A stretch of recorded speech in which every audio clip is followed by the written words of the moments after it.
Okay, greetings everyone, and thank you for joining the webinar, and apologies for the couple of minutes delay. So good morning, good afternoon, and good evening for wherever you are.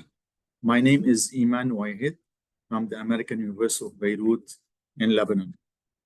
Welcome to the second webinar on Gaza, what to do when your organization turns a blind eye to injustice.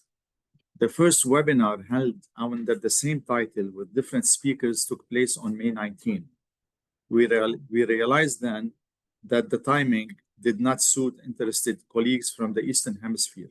So we decided to hold this one to expand the discussion on this issue. The YouTube recording of the first webinar has been uploaded, and you can easily Google find it by typing the words. If you type YouTube, Gaza, blind eye, professional, these keywords, you can get the YouTube, and hopefully we're going to record this one and post it as well.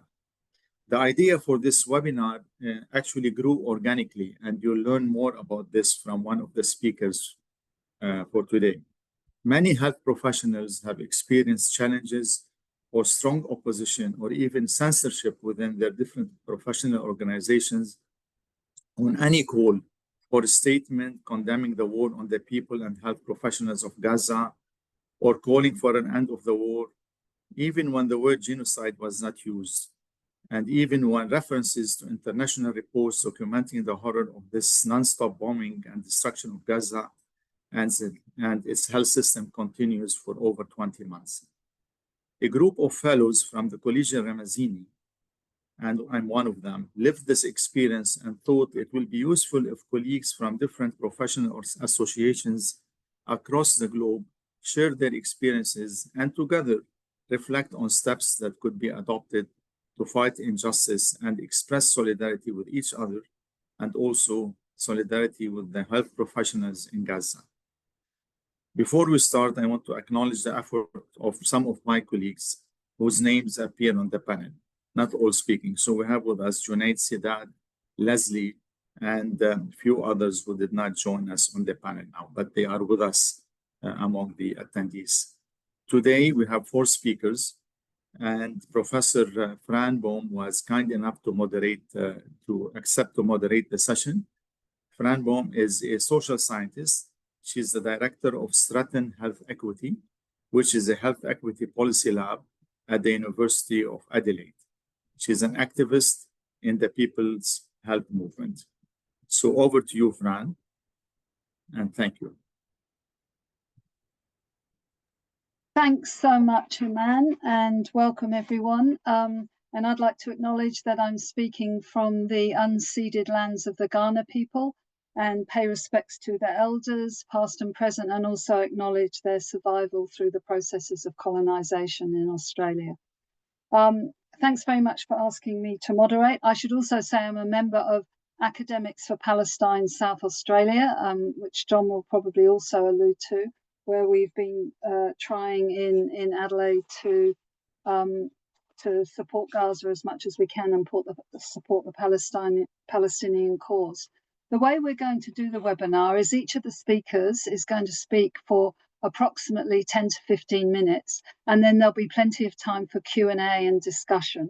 And you will be able to speak your questions. We will enable that, but you also, if you don't want to speak them, you're welcome to put them in chat as we go along, and then we can save those up for the discussion time. And our first speaker is John Giardini, Professor John Giardini, who's a child psychiatrist. He heads up the University of Adelaide's Critical and Ethical Mental Health Research Group, and does a lot of research, teaching and advocacy to promote more effective and more ethical research and practice in mental health. And he's also chair of the Australian Palestinian Partnerships in Education and Health, a charity that's, I think, been supporting Palestine for over a decade. And as I say, he's also a fellow member of Academics for Palestine, a South Australian group supporting Palestine. So over to you, John. Thank you very much for the invitation. It's a privilege to be part of this group. I thought I'd set the scene by giving some examples of the failure of institutions to respond to reasonable requests from members and then make a couple of fairly banal observations about what I think might be the psychology of that. So the first examples relate to where the failure of response from the institution relates to a misconceived risk management strategy. And then I want to talk about one example where it seems to relate to surprising ignorance amongst the leaders of prestigious academic institutions. So the first example relates to my academic college, the Royal Australian New Zealand College of Psychiatrists. And despite significant sustained advocacy about the atrocities unfolding in Gaza, there's been inadequate and insufficient action from medical bodies in Australia and New Zealand, just like in other parts of the world. Almost every learned college here has failed to discharge its professional duty to speak out against these violations. So, as an individual, after several unanswered emails to the Psychiatry College president, I was offered a one-on-one Zoom meeting, and at which really the message was that I should sympathise with her about the difficulties she faced in balancing opposing pressures on her and the college. And I think that was a response that many others who made approaches, I know of many other approaches. But as we pointed out in our recent letter published in The Lancet, the colleges have remained steadfastly silent in response to formal petitions that have asked for pretty unremarkable things, really. Public statements condemning attacks on civilians and healthcare workers and medical facilities, advocating for unobstructed delivery of aid, and calling for adherence to international humanitarian law. And our concerns we collected into a letter that we actually wrote to the college journal, which was rejected. And it's kind of ironic that a fairly tabloid college magazine wouldn't publish our stuff, but the Lancet did see fit to think that it was something worth people knowing about. The next couple of examples relate to universities. In October last year, we requested that our two local medical schools consider contributing to an initiative of the International Alliance for Medical Schools in Gaza, which has supported over 2,000 medical students, or had at that time, to continue education whereby overseas universities were contributing to curriculum delivery and assessment and providing scholarships. I think not just the refusal that we got, and it was very slow to arrive, which seems to be a preferred strategy of risk management, but the tone of the reply, I think, is worth quoting. This was written to Sanam Mustafa, who's led the Academics for Palestine. Thank you for your correspondence. We appreciate the time you've taken to write to us to inform us of this initiative. We've witnessed with great sadness the violence and loss of life from the Hamas-Israel conflict. Note the symmetry that's inferred there and its effect on the community at large. The university shares community concerns regarding the distressing situation in the Middle East. We recognise that within the university community, there are individuals with strong connections to the region, some of whom have family and friends directly affected by the conflict. The university also understands some of the challenges around providing safe medical care and education in a conflict zone, as highlighted by your email. Unfortunately, at this time, the university is unable to support your request. We wish you well in your endeavours. Then in November last year, Academics for Palestine sought a meeting with the academic board of one of our other universities, and the result was really deeply insulting to our members who attended. First of all, they were offered limited time, and they'd planned very carefully to make optimal use of that time, but they were kept waiting for such a long time that they only had a few minutes. And then a member of the academic board walked out of the room, and the chair terminated the session because on the grounds that the material was upsetting to some of the participants. And that preempted a talk that was going to be given by a GAZA member of our organisation who had at that stage lost 26 family members in Gaza. And the double thinking in terms of thinking it's okay to silence Palestinian voices when no one in Australia would think to silence an Indigenous Australian when they were talking about personal and family experience of genocide. So they're the examples of kind of willful, hostile risk management, both sidesism and other mechanisms that people use. The use of ignorance is, I think, striking. In the face of rising pressure for Australian universities to adopt the IHRA definition of anti-Semitism, a group I belong to, the Australian Palestinian Advocacy Network, negotiated a meeting with the chair and chief executive of what's called the Group of 8 universities. This is Australia's equivalent of the Ivy League. And it was amazing some of the things that we had to explain to Australia's most senior Vice-Chancellor and to the chair of this organisation. To explain why there might be problems with using the phrase anti-Semitism and other forms of racism rather than just talking about racism. Having to explain that not all Palestinians are Muslims, and then having in response to that point, in their follow-up letter, them expressing the view that our main message had been that non-Muslim Palestinian community needed separate consideration. The fact that they thought that anti-Palestinian racism could be adequately understood and challenged solely through taking a focus on Islamophobia, and a complete blindness to what actually constitutes anti-Palestinian racism and how it applies to all religious and secular groups, with denial and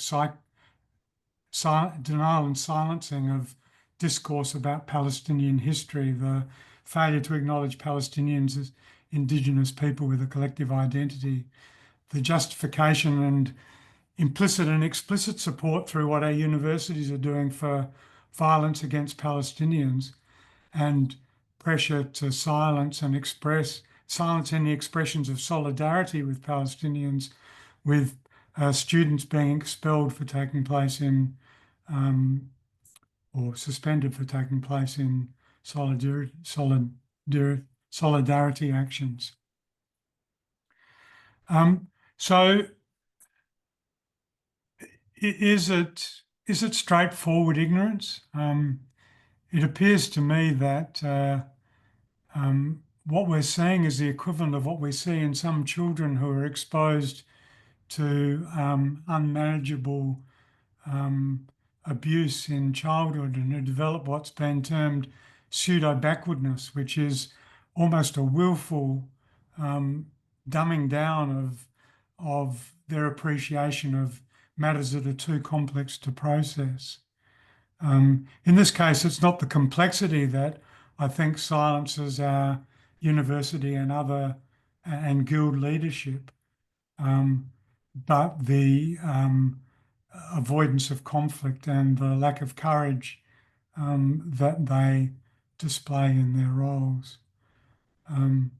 I wish I could say that I had some really clever ideas about how to counter that. Hopefully people in our other participants in the webinar will have something more constructive to offer, but I do feel it's important that I communicate the parlous state of our institutional leadership on this issue.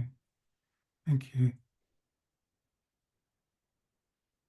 Thanks so much, John. That was a really good description of what we're facing, and I think there's a nice comment in the chat about the College of Physicians and its stark silence on Palestine, and also the idea that structural violence and racism is not dealt with at all well when they weaponize silence, basically. So thanks, Helena, for that comment.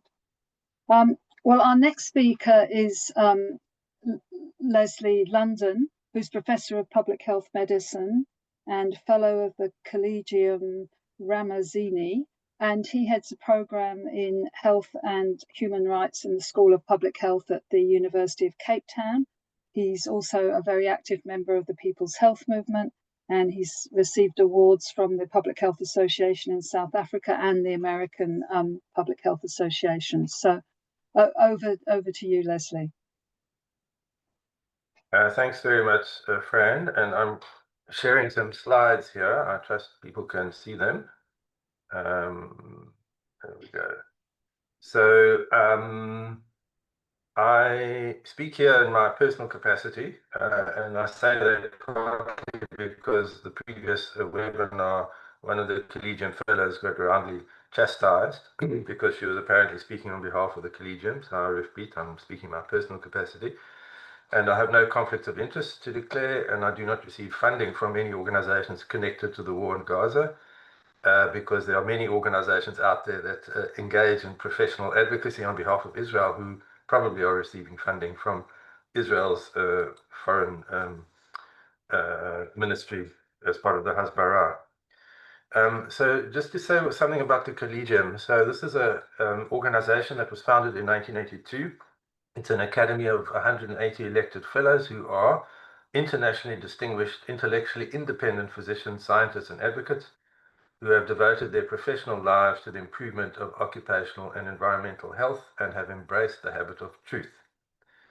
You get elected to the Collegium not only on the basis of your scientific prowess, but also societal commitment to prevention in occupational and environmental health or other crucial steps in the protection of people at risk of becoming victims of occupational and environmental conditions resulting in dysfunction, illness, or death. When you are admitted to the Collegium, there's a very careful scrutiny of any conflicts of interest or any links that might compromise what's called the authenticity of the nominee's commitment to the mission of the Collegium. So like most professional bodies, it conducts a variety of activities, holds scientific meetings, an annual conference, has training programs, and has other scholarly activities. In its statements, which are the sort of main public face of the Collegium, they take up issues of occupational and environmental health broadly. So looking back at the last statement since 2019, it issued 2 statements in 2019 which were defending victimized scientists, 3 statements in the year 2000, 2 statements mainly about COVID. There were 3 statements in 2021 on occupational health and safety as a fundamental right at work. It criticized the APHA, or the American Journal of Public Health, partnering with the tobacco industry and risk from artisanal mining. In 2023, it issued a statement on Russia's war in Ukraine, a statement on occupational lung cancer screening, and a statement condemning violence in Israel and Gaza. In 2024, there was no statement. This year, it issued a statement on the essential role of NIOSH, the National Institute for Occupational Safety and Health, for workers' health. It was a statement issued within the space of about a week after Trump started shutting down NIOSH.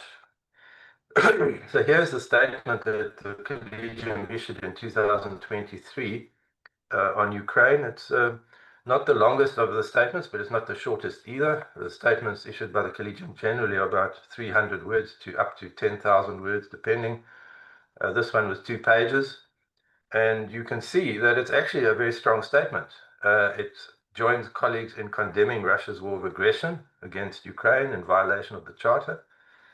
It condemns Russia's acts of terror against civilians.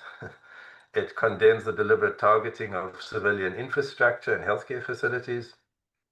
And essentially, it does many of the things you see happening in Gaza. We condemn the attempts to destroy Ukraine's cultural heritage, condemn Russia for its impact on the environment, and we condemn their use of energy and food as weapons, which could not be clearer in Gaza at the moment. So, By contrast, the statement issued on Gaza in November 2023 was 87 words long. It was so short that, in fact, there's no hyperlink on the Collegium website. It's actually so short, the entire statement fits on the landing page. You don't need to go anywhere else. It was issued at a time when fatalities in Gaza had already summited 10,000, and the statement reads as follows. As public health scientists, physicians, and humanitarians, the Fellows of the Collegium join with all people of goodwill to decry the violence, suffering, and loss of life in Israel and Gaza, most poignantly that of the many women and children and vulnerable elders. Recognizing war as a public health crisis, we urgently warn of the mounting human suffering resulting from escalating violence and commit ourselves individually and collectively to provide for the immediate needs of those suffering populations and to promote just alternatives for an enduring peace. 87 words. There's no mention of the attacks on healthcare or killing of health workers as was done for Ukraine. There's no mention of the destruction of civilian infrastructure, the enormous impact on the environment, and particularly the use of power and food as a weapon of war. There's no call for a ceasefire, there's no call for humanitarian aid, and there's no attribution of any responsibility for anything. So war is a public health crisis as if it fell from the sky and just happened. So nobody's responsible for anything that's happening in Gaza. Okay, so in January 2024, colleague and I wrote to the chair, the president of the Collegium to say, we've been discussing this dire and desperate position, acknowledged the CR's statement in November 2023, and urged the Collegium to take a stronger position. So the initial response we got from the president was that it would be taken to the executive later that month. There was no dismissal, it wasn't rejected. And in fact, there was an admission that the previous statement, that 2023 statement, was very challenging, as simple as it was. It involved many people and iterations. And in fact, we were asked that if the Executive Council agreed, would we take the lead in drafting it? So it all seemed fairly receptive. But a few weeks later, we get the response. We share the same deep concern about the current situation in Gaza, Israel. And I've italicized current situation because nobody wants to call it what it is. It's a slaughter, it's a genocide, but it's a current statement according to the leadership. But the reasons they refused was another statement would not be effective, and there's no audience for any further remarks on the topic. So the Executive Council said no more. So we wrote back and we said, we appreciate this is a very difficult topic. Some members, there's a considerable reluctance, but for others, this catastrophic scale of death and destruction is deeply concerning, as is the lack of any statement. And we know that by then the ICJ decision had confirmed a plausible genocide. And in the ICJ documents, it was clear the UN Undersecretary for Humanitarian Aid had said, a public health disaster is unfolding. Gaza has simply become uninhabitable while the world watches. But the response on the 5th of February from our leadership was the October statement will stand as our response. So the sound of a door closing. So what did we do? We decided we weren't going to sit around. So we asked some fellows from different continents. Actually, we purposely chose a range of continents. If they would join drafting an appeal, and we sent that appeal. It was an appeal directed at the leadership of the Collegium, but we sent it individually to all 180 fellows, and we invited whoever wanted to join us. So we had about 30 responses, so that made up about 40 people who were supportive of trying to get our leadership to change its position. Some of the comments back were definitely they would support it, and some people actually said, one person said she was so relieved because she felt desperate about being not unable to do anything. So there was quite a lot of support. There were some people who said no or were quite hostile, but that was a small number. Then what happened while we were waiting for people to reply to us, one fellow actually broadcast our email to everybody simultaneously. So we had sent people individual messages. And that led to this echo chamber of comments. And some of the comments were essentially, Hamas is entirely responsible for what's going on and must be gotten rid of. The only way to do that is militarily. This is anti-Israel bias because there was no mention of the 7th October pogrom that started the atrocities. advocacy for a ceasefire is not compatible with the organization's primary humanitarian mission. The discussion is emotional and political. We should avoid division in the organization. And somebody put it this way, we have a lane to stay in. So that led to a series of emails saying, no, we need to bring this discussion to a close, clap, clap, clap. And then the council leadership, collegium leadership was able to announce that within 48 hours of the fellow circulating this email, that a consensus would likely not be reached, and therefore the statement could not move forward. So you had the sense that the ball was like thrown up, somebody was standing at the net and they smashed it down, and that was the end of it. But anyway, it wasn't the end of it. So we decided we were going to basically write our own piece, and we focused on the environmental impacts, and that was published in the journal Environmental Health. We submitted a panel on GAZA for the 2024 annual conference. It was a six-person panel, 90 minutes. We got it back from the organizers. They'd shortened it and they'd reduced it to 3 speakers, and they'd actually added a speaker. So they kicked off 4 speakers. We decided we would go ahead with it because at least it was a space we could just debate things. But what happened on the day was that the panel was actually prefaced by an intervention by a fellow who's not part of the executive, and it emphasized this so-called need for balance, that everyone's doing bad in the issue, but we need balance. And then the speakers spoke, but there were responses that were really certainly not scientific. They were highly emotional. One speaker held the floor for a long period and burst into tears. There was a mention of this being anti-Semitic. There was an accusation that one of the speakers belonged to BDS. So essentially, there was no discussion. The meeting was entirely railroaded, but the council could claim it as being a successful compromise of having made space for this discussion. In February this year, we again appealed to the council to condemn Israeli actions in Gaza, similar to Ukraine, and to recognize human rights protection as part of its mandate. And the response we got from the leadership was that statements of the collegium must be solidly based upon a consensus within the collegium. That statement is actually not correct, because the procedure for finalizing statements, which you can find on the collegium website, involves the collegium council deciding whether a vote is needed or not. So actually that recognizes that people might differ in their opinions about these matters, and so you can go to a vote. But the collegium leadership basically killed this before it could even get anywhere. And the response actually described the annual meeting panel, which I just described to you as a healing moment, which it was entirely the opposite of a healing moment. It was a shutting down moment.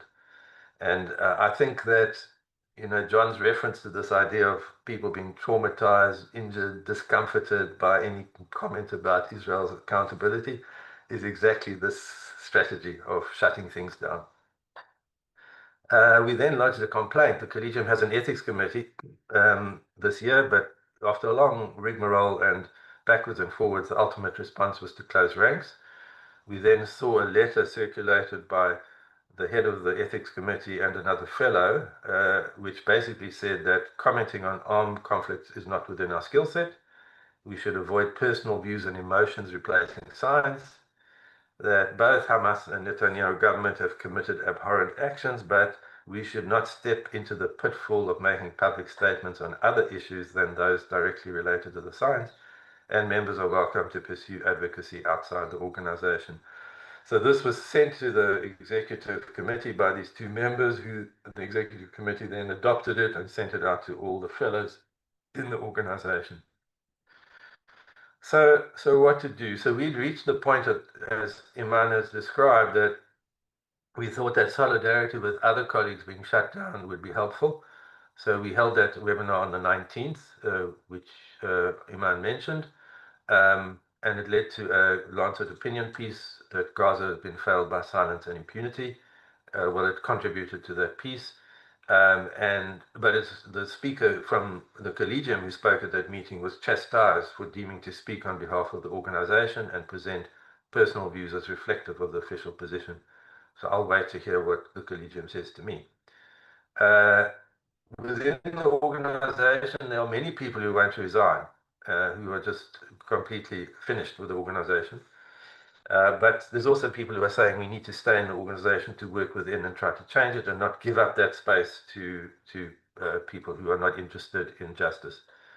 So, for instance, I have now submitted an abstract to our annual conference on the prevention of genocide, applying the precautionary principle, which will no doubt create a lot of ripples because that is the language of a very pro-Israel member of the Collegium who's been punting this idea for a long time. So now we have to see whether how far the double standard goes.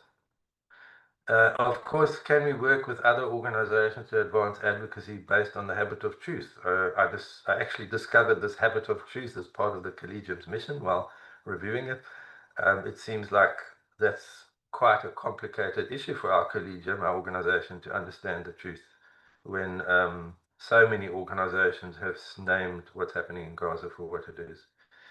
And lastly, is there a need for a new way of thinking about ethics in our professions? I mean, do we need an ethical code that actually tells us we have an obligation to condemn genocide? I mean, it seems like there isn't one, and maybe we should.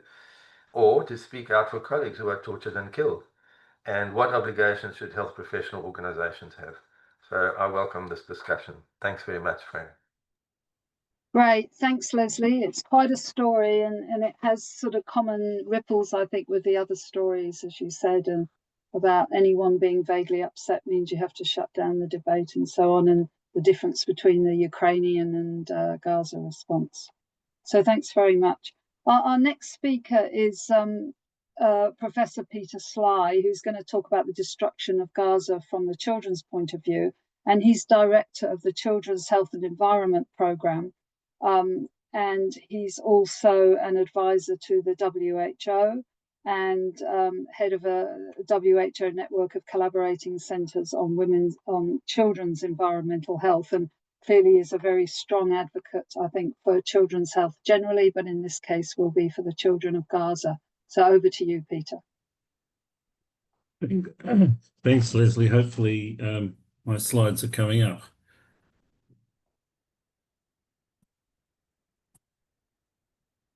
Okay, whoops, that's the wrong one.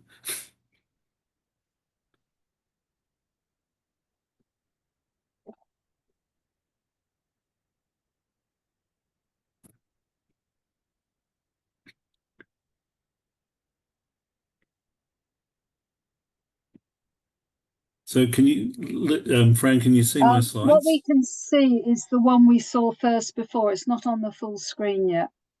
Oh, okay, all right. I'm not very good at double screens, so I'm trying to get around. Yeah, whatever you did before. I know what to do, but I've got to get the cursor to the right spot. I know. I have that problem too. Right.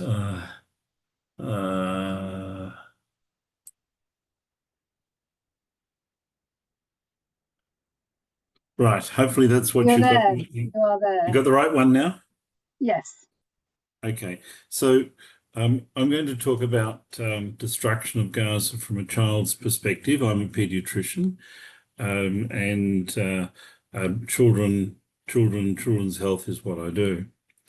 As a little bit of background, I'm an emeritus pediatric respiratory physician, which means I don't see children anymore, but I'm still there. But I'm a professional researcher with interests in early life origins of chronic disease and children's environmental health. I was appointed as an officer of the Order of Australia by the Australian people for my services to children's respiratory health. I'm an elected fellow of many professional societies, including the American Thoracic Society, the European Respiratory Society, the Asian Pacific Society of Respirology, the Thoracic Society of Australia and New Zealand, the South African Thoracic Society, and relevant to this context, the Collegium Ramazzini. But like Leslie said, these are my views, and I do not represent any organisation in this presentation.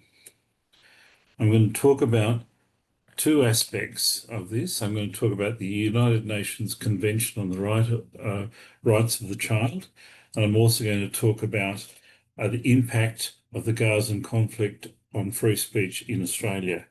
And I recognise a lot of what John said earlier.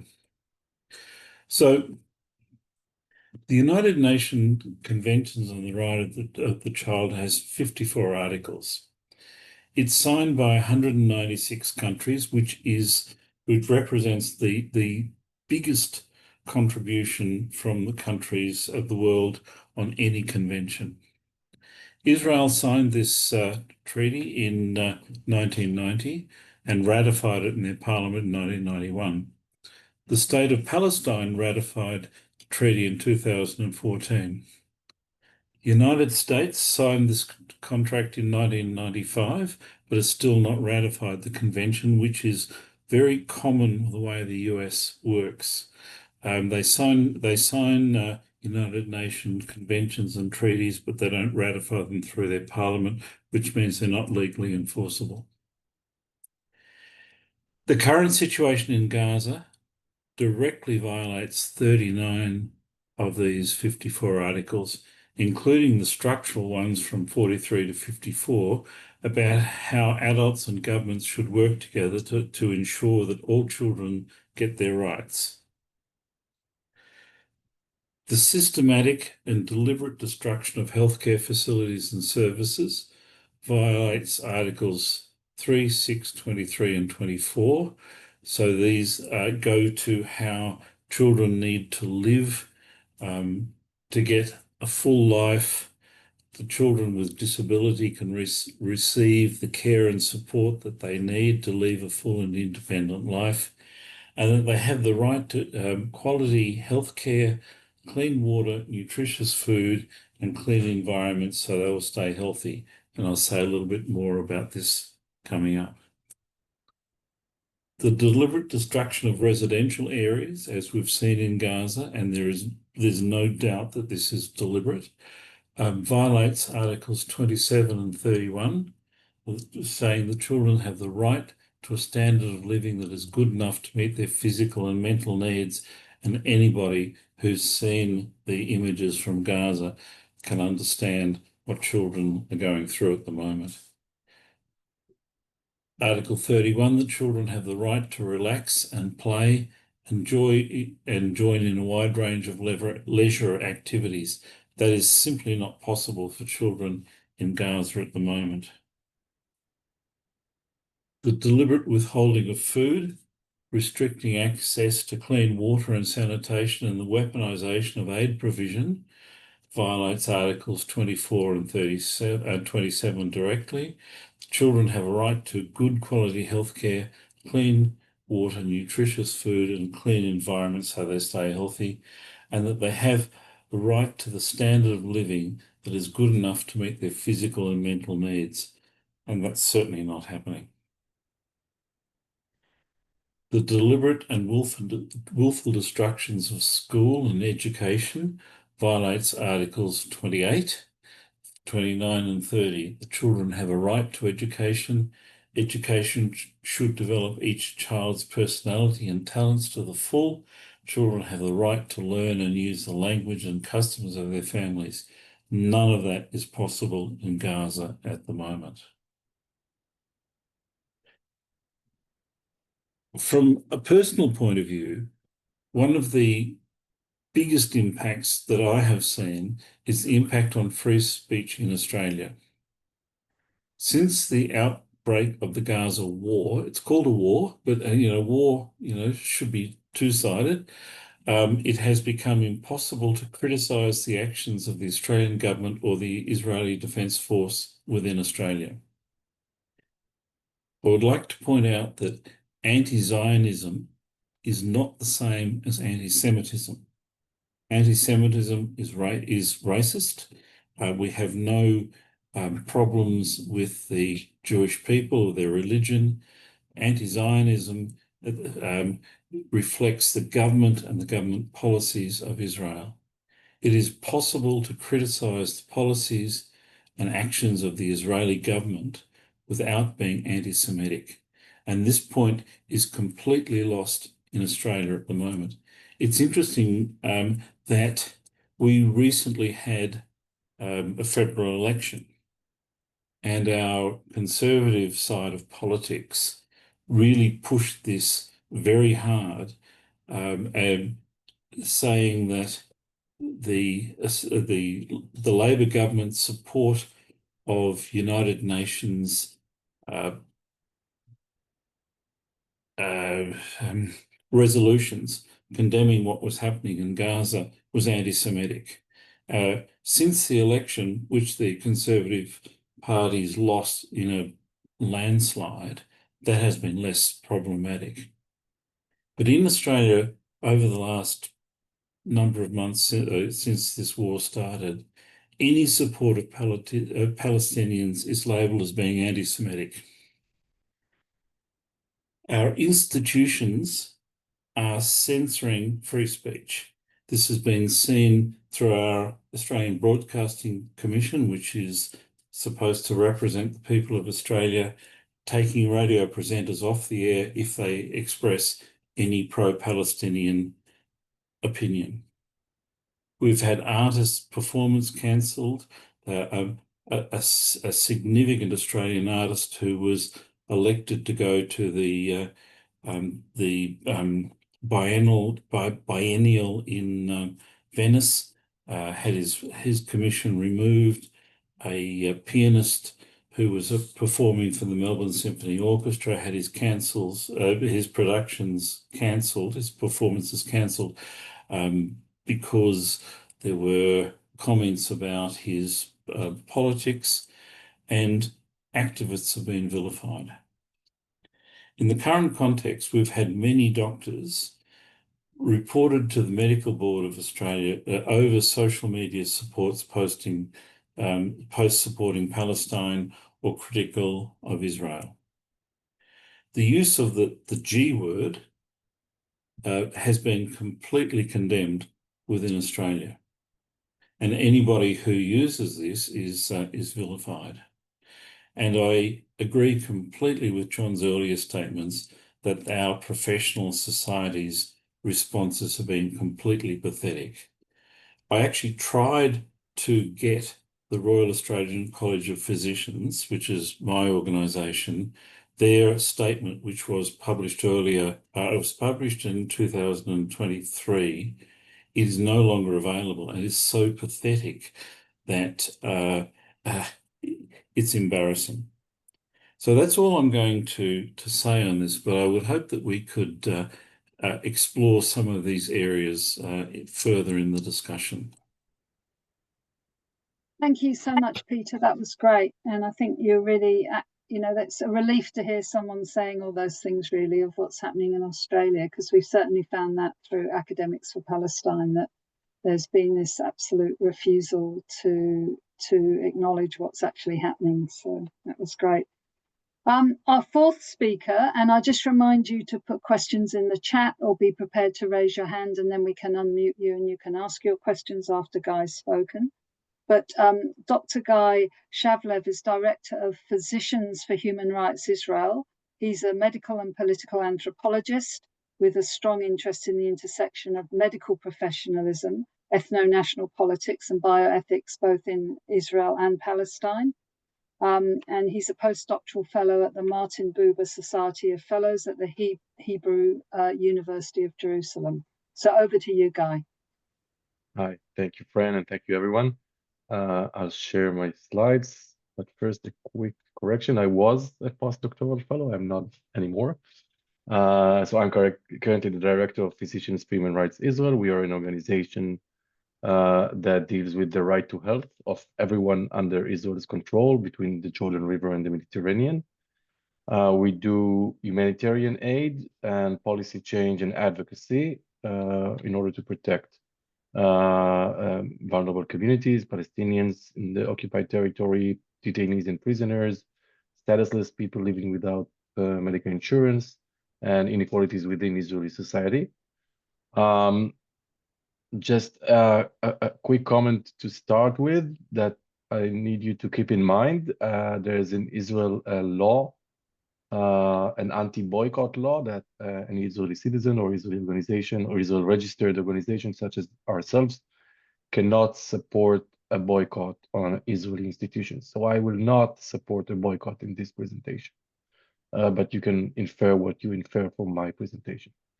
The title of my presentation is, unfortunately, what we've seen in the past 20 months since October 7th, since the attack on Gaza started.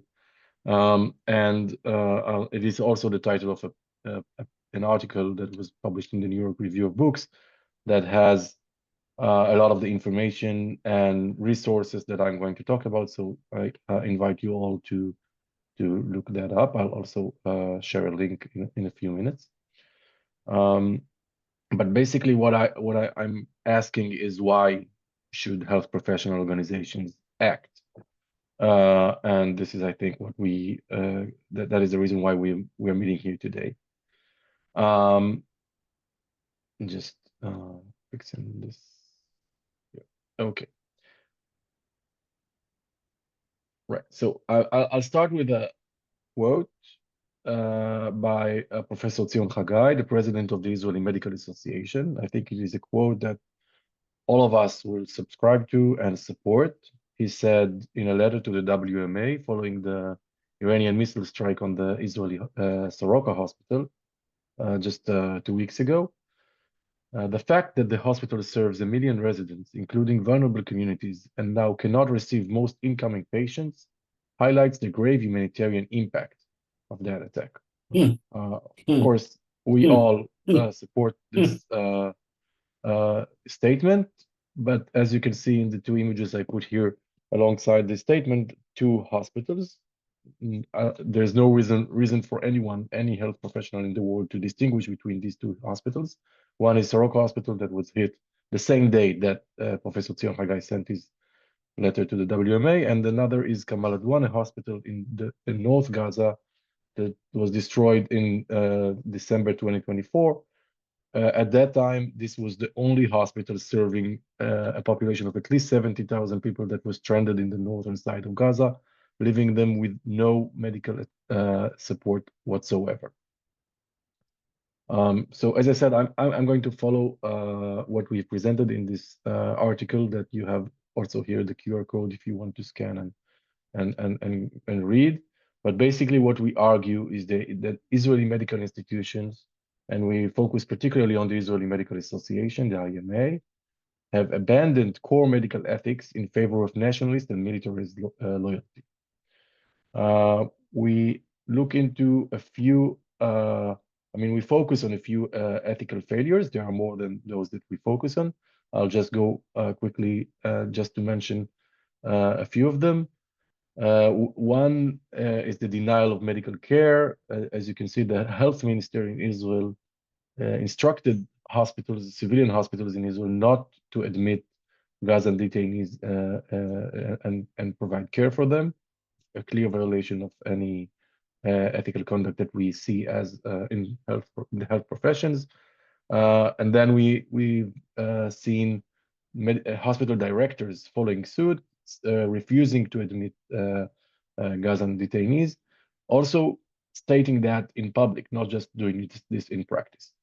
And then that was the first few weeks after October 7, and then we've been seeing since then. We have information and testimonies of individual doctors and nurses refusing to treat Gazan detainees to the point where not admitting, not providing painkillers after surgery or other non-ethical conduct that is related to that. Another aspect that is very crucial is the doctors in Israel are complicit in torture. So this is an image or like a kind of presentation of the Stete Iman field hospital, where the Stete Iman is a notorious detention facility where at least 44 people died in just a span of a few months. A torture facility, and it had a field hospital right next to it. The reason why they founded this field hospital is in order to not send detainees to hospitals after they were refused in hospitals, in civilian hospitals in Israel. Doctors that were there had to follow an instruction. We have this instruction page that was issued by the Israeli Ministry of Health that includes quite a few violations of ethical conduct, and adding to that, the just witnessing what is happening in this facility is and not reporting it properly is also another ethical violation. We at PHRI published a report about this field hospital. You can find it also in our website.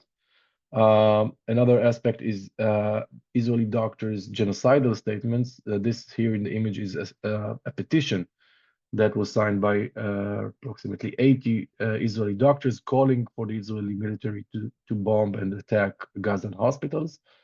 The Israeli Medical Association failed to discipline or to do anything about these people who are there with their names.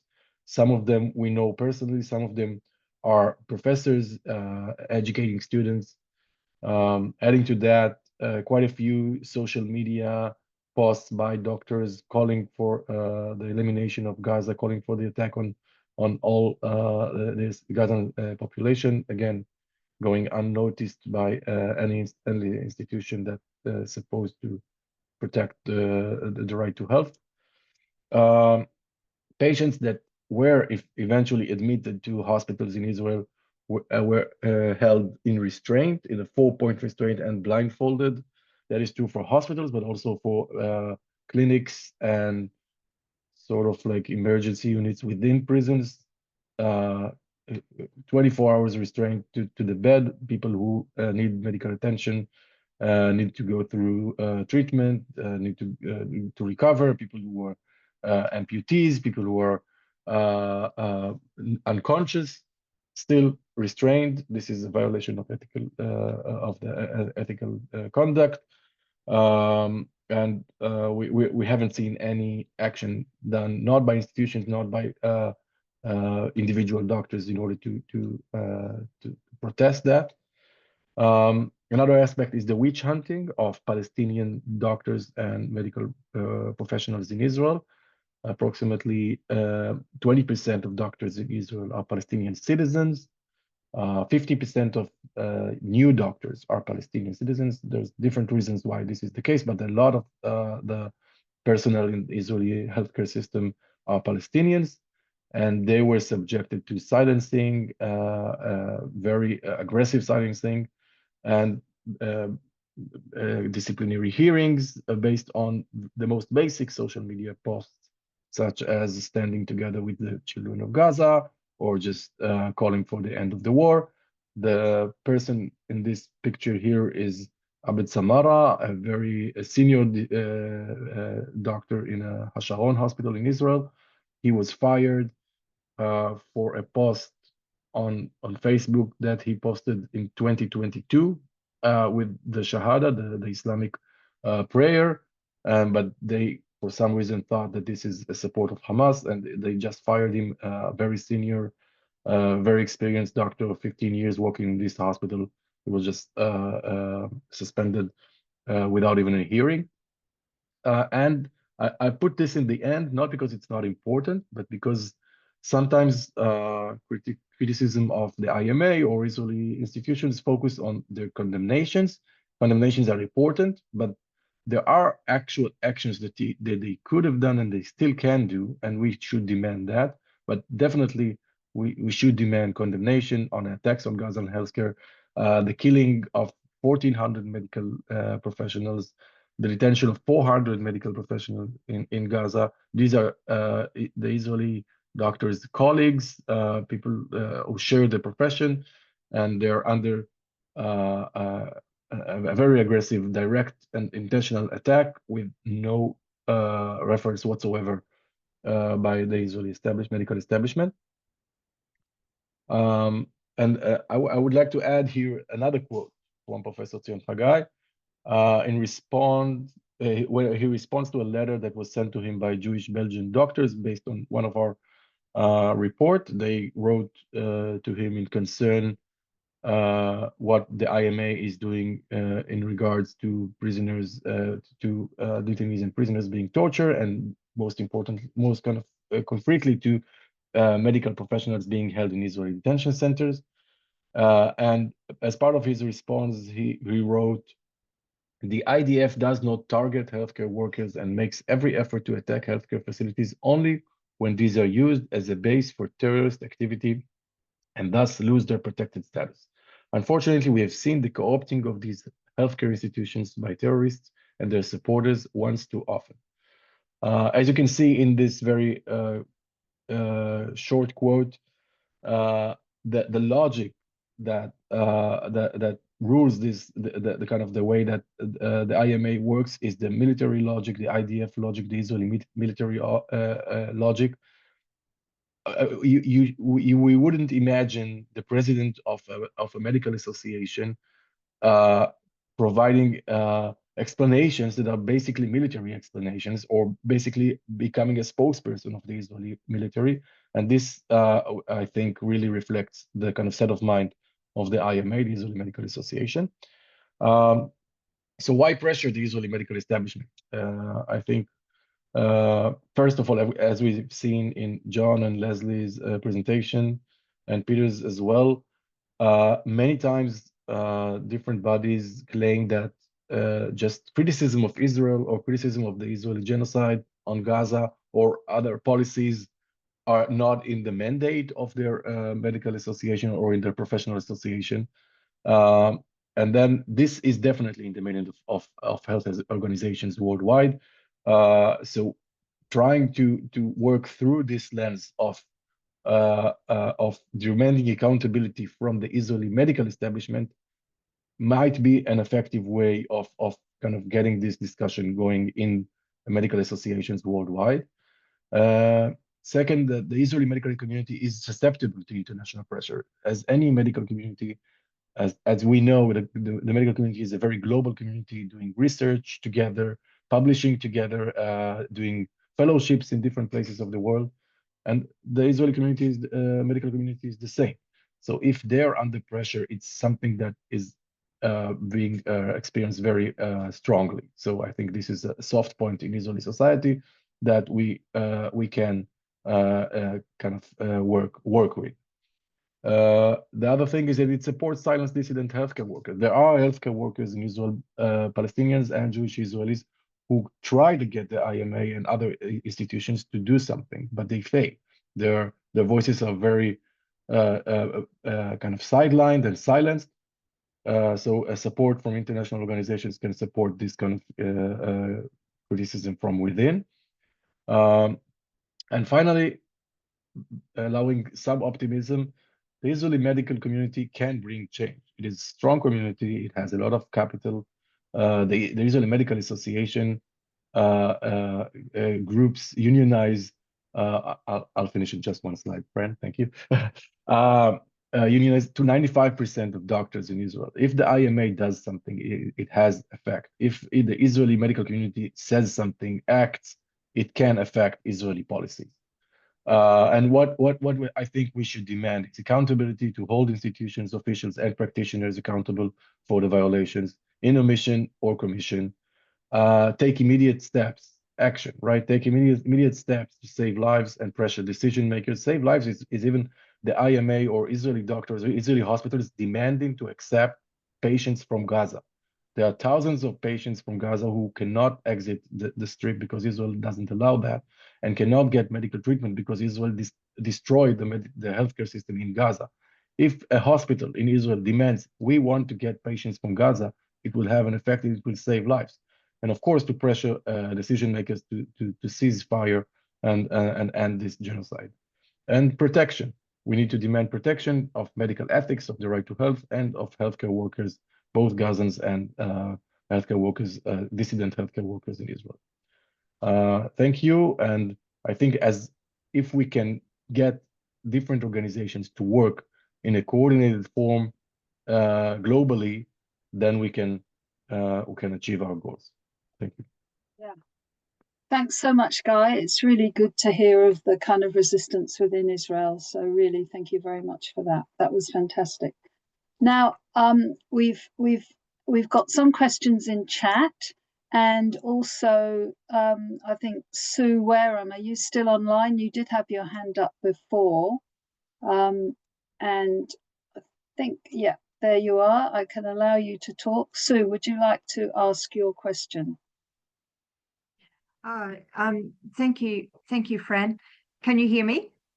Yes, I can. And I should say that Sue is I think, Vice President of our Medical Association for the Prevention of War. So go ahead, Sue. President. Yeah, thanks, Fran. Thank you all. I'm going to be pretty brief. My internet cut out for half an hour. I'm really sorry. So I've lost a lot of this discussion. So what I'm about to say is really just a comment which might have been already covered. So I'll say it quickly and then folk can move on if this has been covered. But MAPW, Medical Association for Prevention of War, and I should say that we have enormously appreciated being in contact with PHRI, and I hugely appreciate and respect your work, Guy. Anyway, among the things that we've been doing over recent times is we've written to at least a couple of the universities about their suppression of dissent, including suppression of dissent from medical students on this issue. We've currently got a letter just about to go to the University of Sydney, including this issue and other militarism aspects of the University of Sydney. But one of the points that we are making, and this may or may not have been covered, as I said, is reference to the Universal Declaration of Human Rights and also the International Covenant on Civil and Political Rights, which do protect the rights of people to dissent and express opinions, etc. So we're referring the universities to those important international instruments. And one other thing that was and the other thing was not just the right to dissent, and I think this is important and this has been covered, but the obligation of health professionals to speak out on this issue. And that obligation probably exists to a greater or lesser extent within the regulatory bodies of various places. So we've tried to emphasise not just the right to speak out on this, but the obligation of health professionals to do so. So thank you, Fran, and all, and I'll leave it there. Thanks. Thanks very much, Sue. Would anyone like to respond on the panel to Sue's comments? Or Peter, go ahead. Yeah, thanks, Sue. I think that's really important, as well as the United Nations conventions you mentioned. I think the rights of the children need to be in there as well, but also the fact that this issue has been highly politicized within Australia, and as I mentioned, it has gone. The heat's gone out a little bit since the coalition were wiped out in the election. But I think it's really important that we push not just the University of Sydney, but through the GO8 that John mentioned, because that is the body that is will control whatever action happens. Yeah, thanks, Peter. I might go to a question that's in the chat from Hassan Mohammed. Do we have a good understanding of the opposition to criticism of Israel and its actions? Part of this, I accept, is due to people who support Zionism. However, there may be people who are misinformed and who may be won over. What does the panel think about that? Is it a question of understanding?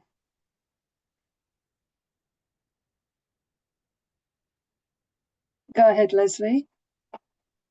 So Hassan and I have had this conversation, but I'll just share my views. So I think there's a sort of a panic that sets in amongst people who don't have a sense of right and wrong, or in the context of an environment where right is being inverted into being wrong. And so sometimes people actually welcome the opportunity to be given a way out of a moral morass that they're sitting in. But by and large, I think it's about the elites controlling how decisions are made. I mean, it's interesting that, Peter describes the mess in Australia as being so powerful, but when it comes to the vote, people don't believe that. We saw that with the election of the mayor in New York. Actually, if you ordinary people can see through all this, and we just need to be able to give them that opportunity, but make sure that the leadership don't exercise the power on people in the ways they are exercising.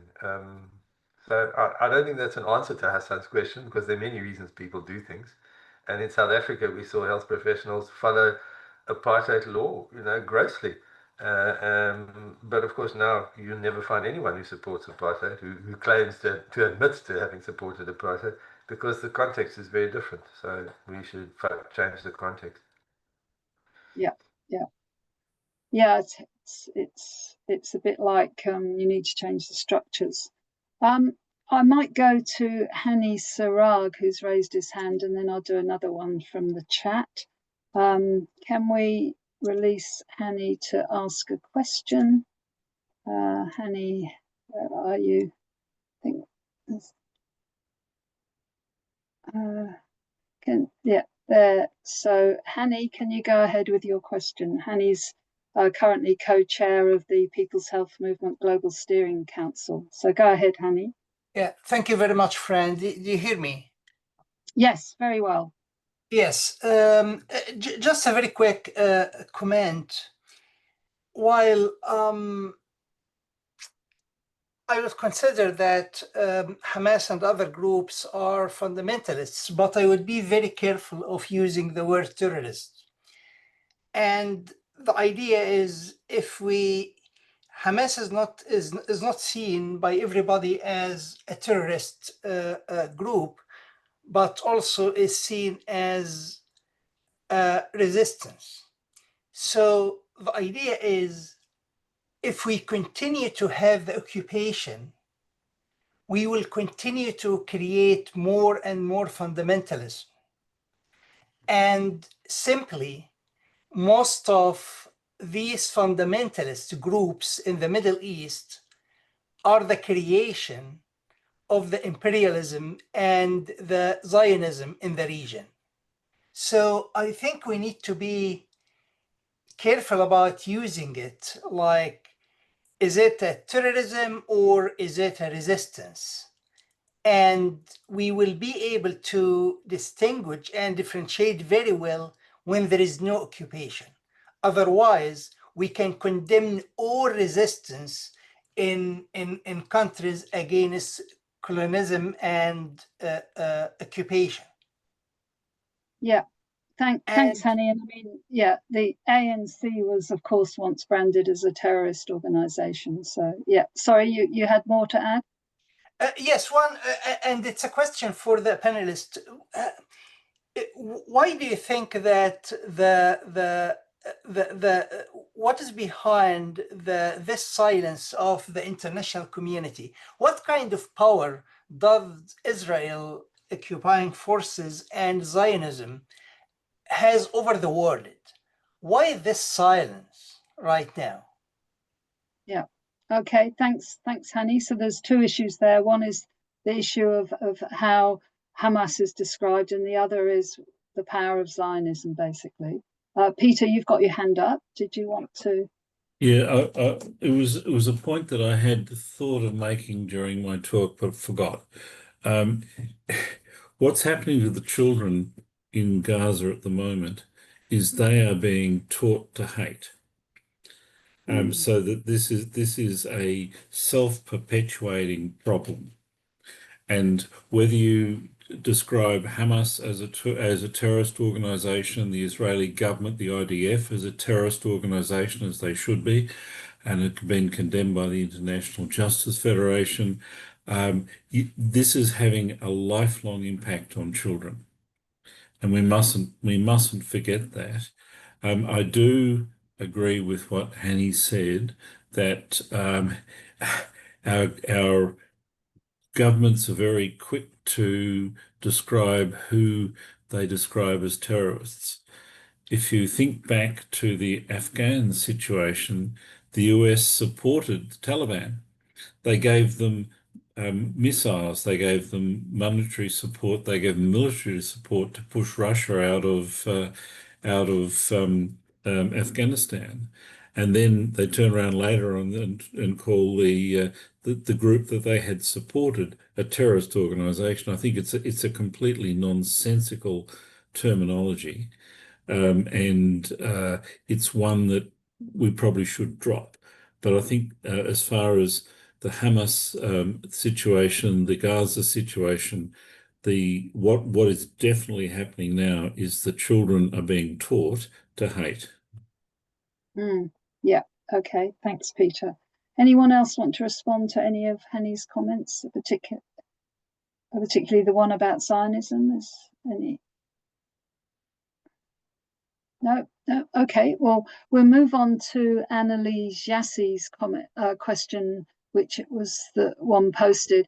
And she's saying, how much is the widespread worldwide silencing and censoring about ignorance, or is it a fear of losing donors or government funding support because politicians fear losing campaign contributions? And she notes that she's Jewish and realised this question could be accused of being an anti-Semitic trope about Jewish money. Does anybody want to ask that question? How much is this about the power of money? Which kind of follows on from Henny's question, really, of why that power. Leslie? So in my own university, the University Senate adopted 2 resolutions on Gaza, fairly modest resolutions, one opposing the IHRA and committing to support Gazan academia, and one distancing or prescribing any involvement with IDF researchers. There was a boycott resolution which was not supported. So it was a reasoned debate. Subsequently, there's been a huge attack using the threat of withdrawal of donor funding, which actually is not enormous, but the image of withdrawal of donor funding has been used. So it's very ironic in a way that, Annalie's question really crystallizes this problem that in order to defend Israel, universities are being beaten with the threat of withdrawal of funding. And it actually feeds into that anti-Semitic trope about Jews controlling the world with money. So it's using anti-Semitism actually to defend Israel, which is totally bizarre. It's all those things together. It's money, it's fear, it's guilt, it's anxiety. I don't know what other panelists think about that. Thanks. Yeah. Any other contributions on that question, or? No? Okay, well, the next one is from Andreas Wolf, who says, how much is the discourse on anti-terror fight against Hamas, isolating Israel warfare and politics from criticism and scrutiny against war crimes and human rights violations?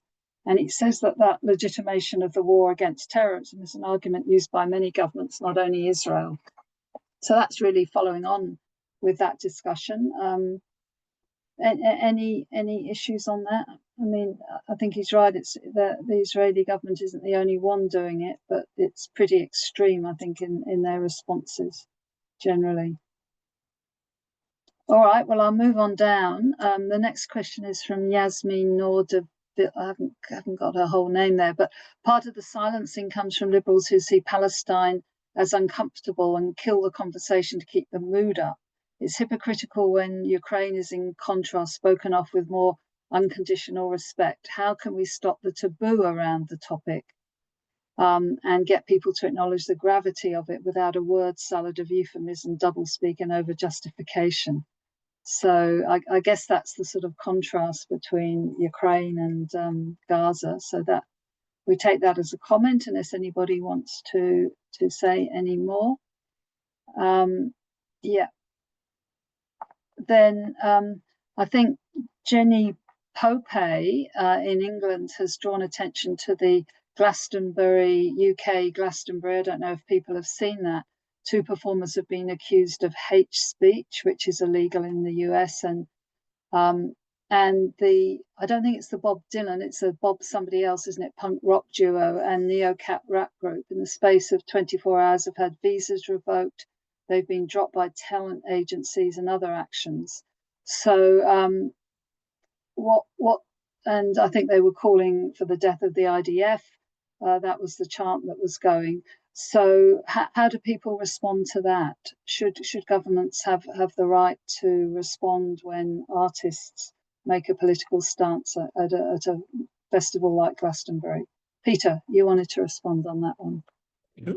Yeah, we've had very much the same things happening in Australia, both with legitimate artists being having their performances cancelled and their representation of Australia withdrawn. But we've also had some nasty people as well. And the nasties try and get in on this. So it's a difficult area. I mean, free speech is fine. Free speech, we know, is not totally free, and we do have limits on it for very good reasons. And I think we need to be able to separate between those who are legitimate and expressing an opinion versus those who really are stirring up hate and for their own purposes. And I think the Glastonbury one, I don't know enough about it to be sure, but it sounds a little bit like some of the neo-Nazis groups we've had in Australia trying to use this for their own agenda. Okay, thanks very much, Peter. I've got 3 people now who are going to ask questions, Alexis, Dylan, and then Shuab. Alexis, would you like to go first? Thanks, Fran. Can you hear me, yeah? Yes, very well. Okay. Thanks, and thanks for all the event, actually. Just some points. First of all, the last one, we have the same problems in Greece. Actually, last week we had 2 kids, actually, 18 years old, that were arrested by the police because they were shouting, "Free Palestine." And they were accused by the police as making racist comments against Jews, Anyway, but on the other hand, we have a big movement here, pro-Palestine. So this stopped, of course. It is a general phenomenon, and I think this is also something to speak about and to think about, that all this issue is going with the anti-democratization, the authoritarianization of the worldwide. I mean, from Trump to whatever. Now, Australia, now we just heard that they are trying to stop us speak. So this is one issue very important. The other issue, which is going hand to hand to that, is that for the first time, we have all the extra alt-right and fascist groups that in the past they were anti-Jews, as they were during the Nazi period, of course, and now they are pro-Israel against Palestinians and Muslims, as they said them, and so on and so on. So we have a changing of the agenda internationally, and in this perspective, I think it is very important to see what Andreas also is raising, that a big part of the left, especially in Europe, is really stagnant. I mean, it is in a question mark. What are we going to do with Hamas and Israel? Which is not the case, I'm afraid. It's not Hamas versus Israel. It is Israel against the Palestinian people. Hamas is just an output, which, as Hani said correctly so, if they continue this genocide, probably, if I were a Palestinian living in Gaza, I would be a Hamas fighter today. It is their only perspective, and that is an issue. And finally, just want to inform you, I wrote it in the chat, that we are making also a movement. We have already 1,200 signatures by academics here speaking about all this and asking the government and the academia to start boycotting even the universities in Israel. Thanks. Okay, thanks very much, Alexis. I think he's raised that question. Guy, do you want to respond to that last point of Alexis? I think he's talking about a boycott of Israeli institutions. Or is that something you want to address? Yeah, we can ask Guy to address that. But I can address it and say that Go ahead. Anything we can do to support BDS, we should be doing with great energy. Now, I think, Guy, you had a different view on this issue, did you? I don't, but I'm not Oh, gonna. sorry. But that's okay. I just want to add that this is something we can look at, and also look at medical associations. Look at the BMA, the British Medical Association, just a few days ago passed a few resolutions that I think other medical associations, other national medical associations should look at and consider, and that's what I meant in kind of coordinating these moves.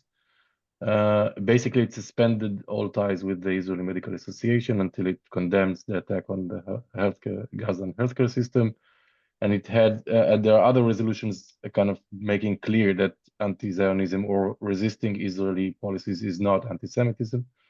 So making these resolutions in their own council kind of policy-making body, then I think allows for more activity to happen in the association. And then the next step is the WMA, the World Medical Association, and that is something that if a few national medical associations address the WMA with demands in regards to the Israeli Medical Association, then we might be able to achieve something in that respect. Yeah, thanks, Guy. Thanks very much. I'll now go on to Delan de la Paz from the Philippines. Delan, would you like to ask your question?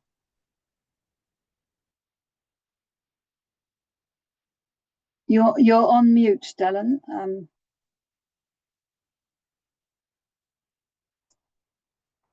Delan?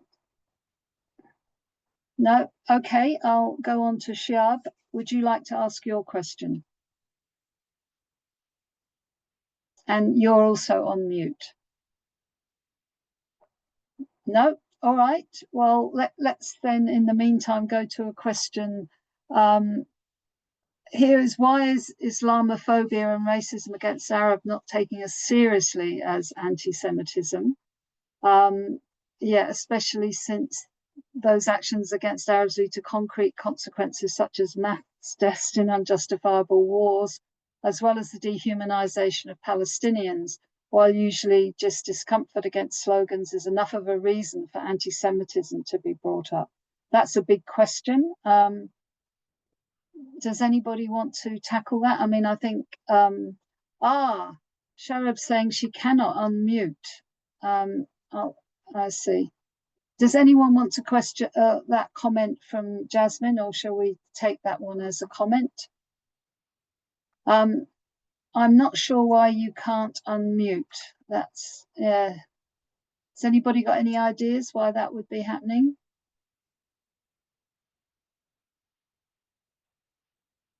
No. Can you hear? And Delan, I presume it's the same for you, that you can't unmute either. The other people didn't have. The organizer probably may have to let them unmute. Can you hear me now? Yes, we can. Yes, Oh, go ahead. Thank you. Sorry, I couldn't get in. I was muted for some reason. Yeah, I want to challenge Peter's statement that Palestinian children are taught to hate. I think that's part of the Israeli trope against Palestinians that's gone on for a very long time. Two elements to that. One is that the curriculum taught to Palestinian children, both on the West Bank and in Gaza and in East Jerusalem, is vetted by Israel. So there's no hate in the syllabus, which is also run largely through UNRWA schools. So that curriculum is very controlled. Secondly, if Israel is committing a genocide in Palestine, in the West Bank and in Gaza, it would be strange if you don't hate people who are doing that to you or who are starving you to death. So it's a natural phenomenon. But to think or to infer that Palestinian children are taught to hate Jews or Israelis simply because they're Jews or Israelis is a trope, I think, not worth repeating. Now, on the contrary, Well, hang on. Let me respond to that. No, I'm not finished. I'm not finished. Can I continue? On the other hand, you continue, then I'll come to Peter.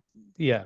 On the contrary, Dr. Elkanan's done enormous research. She's an Israeli scholar, and she's found the hate against Arabs, which is endemic in Israeli schools, which nobody speaks about. So, yeah, I just want to make that point, and I don't think it could remain unchallenged. Thank you. Yeah, thank you, Peter. Do you want to? I'm not talking about an official curriculum in schools. There are no schools in Gaza. The schools have all been destroyed. The children are being taught to hate by what their observations are. They are seeing their families They're not destroyed. taught to hate, Peter. They hate oppression. They hate being genocided. They absolutely, but they're being taught that by their circumstances. But taught by who? By their circumstances. I think you're meaning the circumstances in which they live is teaching them that this is what is being done to them. And that's what I mean. I'm not talking about an education curriculum because, as I said, there are no schools. There's no education.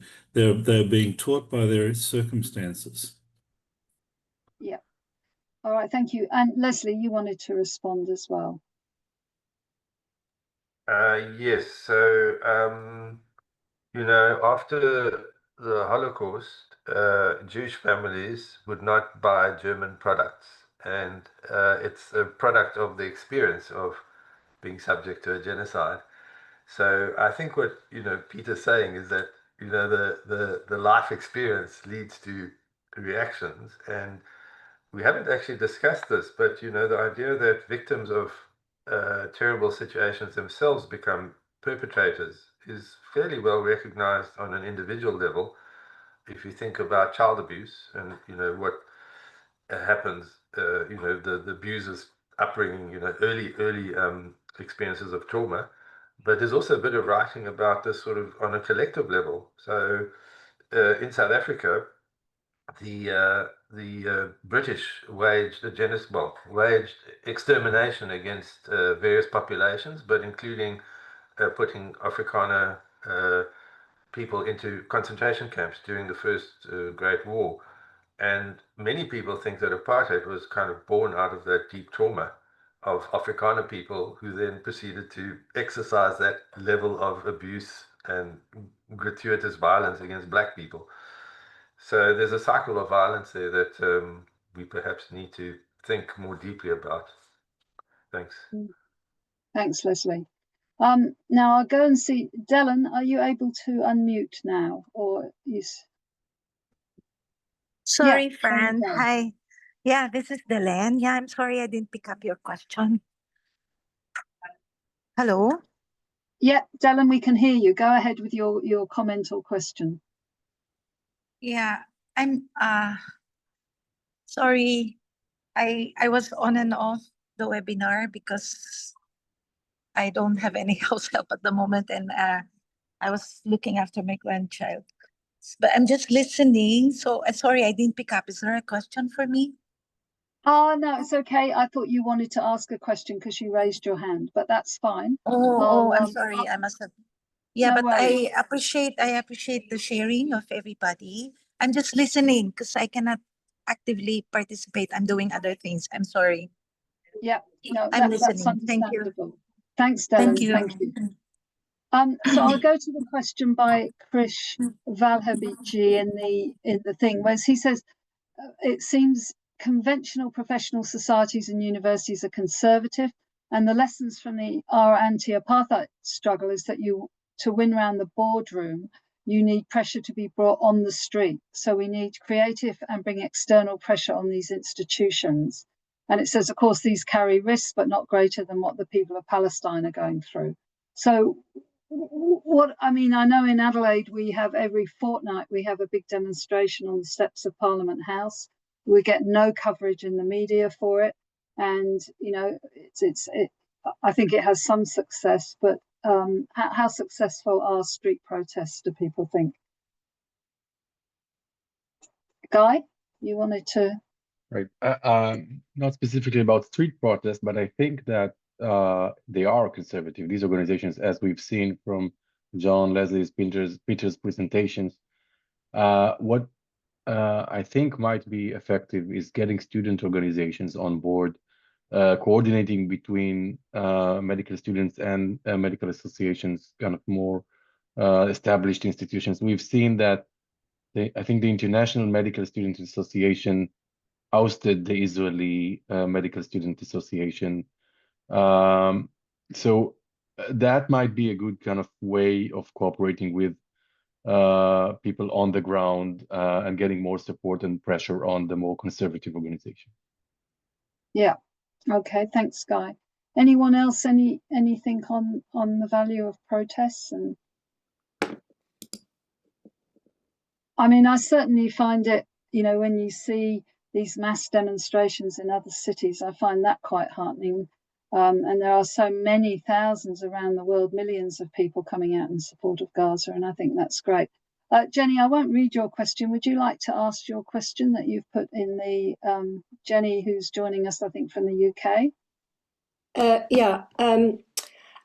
It's not really a question, it's a comment, and there's two parts to it really. One is that it feels a little bit like in the UK we've got this move from claims or charges of anti-Semitism to claims of hate speech, and I'm not sure what the significance of that is, but it seems important because hate speech is a more generic term and it may be easier to prove in law. So that's one thing that seems to be happening. And the other thing is these Glastonbury groups. I mean, I'm not into punk, so I've not heard what was said, but I do know one of the chants was deaf to the IDF. And I take the point, I'm not sure which of your panel members made it, that some groups, maybe some fascist groups may be using this as an opportunity, as a platform. But I think it's really important that we, maybe more professionals, don't too easily dismiss these alternative ways of resisting. And, you know, both these groups, it's Bob Dylan, not Dylan, that was autocorrect, which is interesting, and the NECAP group, they've been speaking out against the Palestinian genocide, the Gaza genocide, for at least a year, both of those groups. So Glastonbury wasn't just an opportunistic rant. It was a very important way for them to make their case in front of tens of thousands of young people, actually, and they do speak to young people, and young people hear them. So it's just a kind of, I suppose, a bit of a concern that we're careful to recognise somewhat aggressive and alternative ways of making points that want to be made to an important constituent group. Yeah, thanks, Jenny. Any responses to Jenny? Peter, did you want to respond? Yeah, we had NECAP in Australia as well, and they caused a problem out here also. Some of their language is different from what we would say. I agree with Jenny. It's hard to know where we're being old and conservative and where the younger people really are. But we do have to. We have to keep a balance. We don't want fascism. Yeah, fair enough. Okay, any other responses? No. Okay, Belgassem, I might go over to you. You have Andreas up there. Yes, I got Andreas, but Belgassem was first in the thing. So, Belgassem. Thank you, Fran, and thanks to all the presenters. I mean, I really enjoyed this webinar and the very important issues raised, and I would like to thank the colleague from Israel who raised the concerns and the academia in this country. The question I want to raise, which I have been trying to think many times, is while we are witnessing a growing support to Palestine and to Gaza, this was not adequately reflected in the attitude of the academia in many of the Western countries. What are the reasons? Is it the force of the Zionist lobby in these countries? Is it the attitude or not unfair attitude of the leaders in the academic institutions in these countries? or there may be other reasons. Over to you, Frank. Thanks, Belgasim. Who would like? John, do you have a view on that one? Or no? Does anybody like to respond to Belgasim?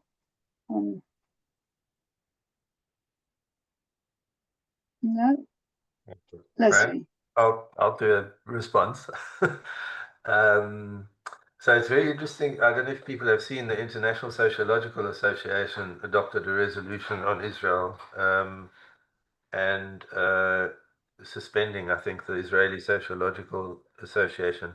And these international groups have been very conservative, but I think it is possible actually to get these international organizations to move, and we're seeing it more and more. You know, the American, I think it was Anthropological Association, which for a long time resisted boycotts, adopted a resolution saying it's okay to boycott, a principled position. So I think we have to work at all levels. It's very ironic that actually the Israeli Sociological Association was suspended when 10 years back, 15 years back, it was quite active on opposing West Bank universities, Israel establishing West Bank universities. But, you know, it's been increasingly conservatized in Israel as politics has moved to the right. So I don't know if Guy wants to comment on that, but how we can support progressive voices in Israel whilst at the same time putting pressure on the organizations that act in a very conservative way. Thanks, Leslie.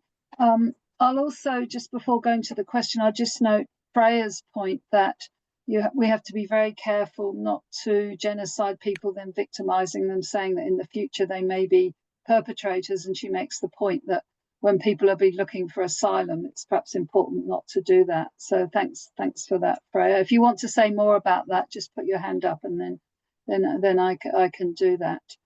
Okay, Andreas, can you go ahead? Can you unmute? Okay. Are you able to? I should. Now you can hear me now. We can. Okay, sorry. So I just wanted to drive home the point again a little bit on this anti-terrorism discourse, because I feel that particularly if we look also on the recent short war between Israel and Iran, that it goes quite beyond the issue of Palestine. I felt particularly, you have heard about the German chancellor who said publicly that he feels Israel is doing the dirty work for the West, or for the coalition against terrorism in trying to destroy the nuclear powers, the nuclear capabilities of Iran. That this kind of argument that you can just circumvent or you can just ignore humanitarian law and the law again and the international law while your interest is fighting terror is such a dominant term that this is like, I sometimes feel Palestinians are just the unfortunate victims of this broader dynamic of discussion, and we were not able in the last years, 10, 20 years, really to bring this anti-terror discourse to its knees that we have seen. Thank you. Okay, thanks, Andreas. Would anybody like to respond to Andreas's point about, or no, we take it as a comment then. Palave, coming, I think, from Adelaide, would you like to? I think you should be able to talk now. I think you're unmuted. Yes, yes. Are you able to hear me? Very clearly. Wonderful. So my question is, so is there any way to start shifting the institutions that we're all a part of to get them to at least take some action or acknowledgements? Or do we have to just continue acting through groups and protests and outside of the institutions? And institutions will be the very last horse to arrive. Okay. So that's a similar question to the role of the street in enforcing professions and institutions. And Leslie, you.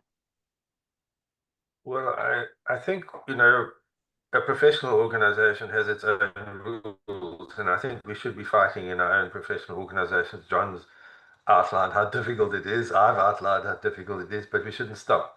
Within as I pointed out, within our group, we've been quite a large group. We've been discussing should we resign, and we've actually heard it very clearly that it's important for people to stay in those organizations and push because it means something for people of the Middle East, of Gaza, to see that there is action. We might not be successful, but we don't know when the door will open. So we don't know when actually a new president comes in of an organization, or something about the environment starts to change where the organization realizes it can't be at the back of the queue, it has to be at the front of the queue. And many of us are academics, so I'm in a university. We're in like a deep and very ugly and vicious battle about the direction of the university, because we actually did succeed in getting some public statements out, and now other universities are starting. So I think we just have to keep at it. There's no simple solution, and I think by creating a sort of network of like-minded people, we're able to share strategies, share ideas. I'm totally happy to send out the resolutions that we had actually adopted. In fact, the resolution that wasn't adopted, and people can use it in their own context and see whether it works. So, yeah, thanks, Leslie. And any other comments on that particular question? No. Okay, well, I think we've sort of come to the end really of questions. Is there anyone else who wants to put their hand up or make a comment? No? Well, then I think in pulling this together, we've got, people have suggested actions that we do support BDS, that boycott disinvestment campaigns are really important, that they are crucial. I think there's been some nurses and other health professionals who have put the point that we need to broaden this beyond the medical profession to think about all the health professions. And I know that there are people here from a range of OT and nursing and midwifery and other professions. A plea that when we've got this recording, that we spread that through YouTube, and then we just get out there on social media as much as we can. I think also the idea that we shouldn't give up, we just have to keep persisting. I mean, sometimes every fortnight going out, standing on, you think, what are we doing good? But I think we just have to keep doing that. We need to support the International Alliance of Medical Schools for Gaza, that is really, really important. And someone has said that we should have a list server and invite people to join so that people can be linked together. Is that possible? Do we have people's emails, Leslie, to be able to do that? We might be able to do that. I think that's also a really, really good idea. So, we have got some actions, and I think, yeah, well, Hanny says what makes us scared is being labelled as anti-Semitic. It's been used for political manipulation. I think that's true, Hanny, but I think what we have to do is just keep making it so clear that anti-Semitism is not anti-Zionism. That's absolutely, that's absolutely important that we keep doing that. But I think what I'd also like to do is really thank the 4 speakers, because I think all of you put a lot of your time into being advocates in pushing for the rights of people generally, but particularly for the rights of Palestinian people.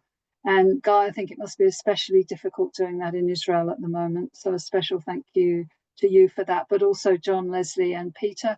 I know that you're all very fierce advocates for this cause, and I suspect everybody online is. So a good call out to everybody, and keep up the campaign.